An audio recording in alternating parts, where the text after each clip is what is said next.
a nosa canle. O vídeo de hoxe trata sobre unha excursión que fixemos coa nosa clase de latín á Villa de Toralla. Neste vídeo trataremos temas como, por exemplo, o descubrimento da vila e curiosidades da familia Mirambel. Dentro vídeo! Bang, bounce with it, girl. Dance with it, girl. Get with it, girl. With a bang, bang. Come on, turn the radio on. It's Friday night and I won't be long. Gotta do my hair, put my makeup on. It's Friday night and I won't be long till I hit the dance floor, hit the dance floor. I got all I need. No, I ain't got cash, but I got you, baby. Just you and Baby, me. I don't need dollar bills to have fun tonight. Baby, I don't need dollar bills to have fun tonight. But I don't need no You ain't more money. than diamond, more than gold. As long as I can. A Vila Romana de Toralla se segue chamando Finca Mirambel, porque o terreo era a propiedade desta familia que de feito foi a que encontrou os primeiros restos deste xacemento arqueolóxico en Vigo, nos anos 20 do século pasado. A principal particularidade deste xacemento, que data dos séculos 4 e 5 despois de Cristo, é que é a única vila romana de Galiza que está excavada íntegramente e pode ser visitada. Hai dous tipos de recorrido, un visual exterior con paneis informativos sobre o emplazamento e outro entre os restos da vila. Así, se poden apreciar as diferentes estancias da casa.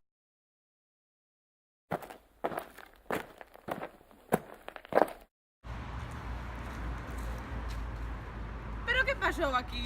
Ula, vila! Imos investigar.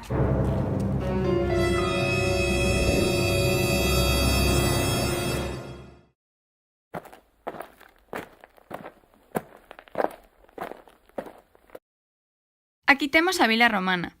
Esta en concreto é unha casa de luxo que pertencía a unha familia que naquela época pois tiña unha certa categoría social. Esta vila é de tipo atlántico, xa que se pode distinguir perfectamente dunha de tipo mediterráneo. Sabemos que é unha vivenda de luxo polos baños, os cales eran de agua quente, tempada e fría.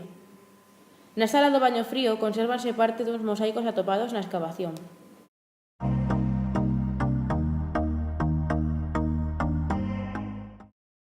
Contían un hipocausto, que é unha especie de calefacción que vai polo chan. Estas vilas eran moi típicas en Galicia a partir do século III. As vilas teñen unha parte urbana e rústica. A rústica é a parte que está dedicada á produción de sal. A salina desta vila non ten nada que ver coas salinas que están en Rosalía de Castro, posto que é moito máis pequena e posiblemente foi usada moito antes da construción da vila, para abastecer a outras vilas que salaban o peixe ou para o uso propio dos donos. With a bang, bang. Come on, turn the radio on. It's Friday night and I won't be long. Gotta do my hair, put my makeup on. It's Friday night and I won't be long till I hit the dance floor, hit the dance floor. I got all I need. Bueno, rapaces, esperamos que se hayades disfrutado moito deste vídeo. Manilla arriba se vos gustou e suscribidevos a nosa canle. E non esquezades de mandarnos un comentario para contarnos como queredes que sexa o seguinte vídeo. E lembrade, todos os mércores a 7 tendredes un novo vídeo. Deica logo!